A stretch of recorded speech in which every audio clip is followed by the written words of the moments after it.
Vous en parlerez aujourd'hui, Jean-Mathieu. Le successeur de Donald Trump serait-il Kanye West? Le rappeur alimente en tout cas la rumeur depuis quelques années. Il a fait un pas supplémentaire vers une carrière politique ce week-end. Et oui, c'est ça, voilà, le rappeur aux 32 millions de disques vendus, 21 Grammy Awards, qui est l'équivalent des victoires de la musique aux États-Unis. Designer de mode et bipolaire, Kanye West est-il parti pour changer la donne de la politique américaine? Depuis 3 ans, l'artiste alimente la rumeur sur sa possible candidature à la Maison-Blanche. Et ce week-end, il a donc tweeté une date, 2024, l'année des élections présidentielles américaines, comme en fait un écho à ses déclarations la semaine dernière sur la radio américaine WPWX. Il a dit: président, je ne vais pas y essayer, je vais y arriver. Ah, vraiment en fait. Donc Kanye West candidat, c'est un peu comme si Jean Lassalle disait qu'il sortait un album de rap. C'est amusant au départ et après on se dit mais pourquoi? Eh bien la date qui intéresse Kanye West, c'est donc 2024 et non 2020, date de la prochaine échéance pour la Maison-Blanche, car en fait, il ne voudrait pas perturber une éventuelle réélection de Donald Trump, que le rappeur considère comme son frère. D'ailleurs, tous les deux ont la même passion pour la décoration d'intérieur. C'est kitsch, c'est moche, c'est en imitation or, super, j'achète.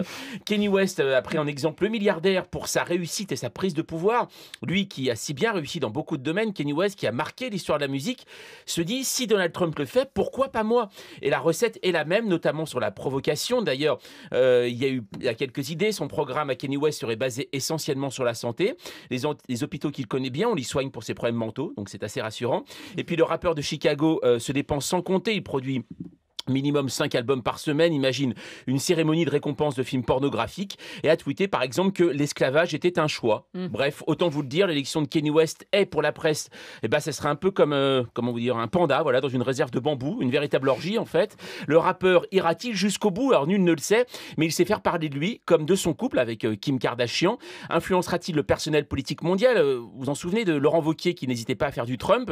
Le chef des Républicains convolera-t-il avec Titine, la star des ch'tis, à Miami? On ne sait pas. L'avenir de la politique est-elle chez les stars de la chanson? Pour faire face à la montée populiste, la Suède s'en remettra-t-elle à ABBA? Et nous, à Vianney, en tout cas, on verra. En attendant, Kanye West, lui, continue sa route tranquillement fou.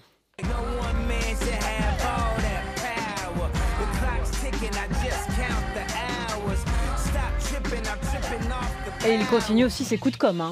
C'est peut-être juste un coup de com'. Mais oui, comme par hasard, il y a quelques albums qui vont sortir. Merci Jean-Mathieu.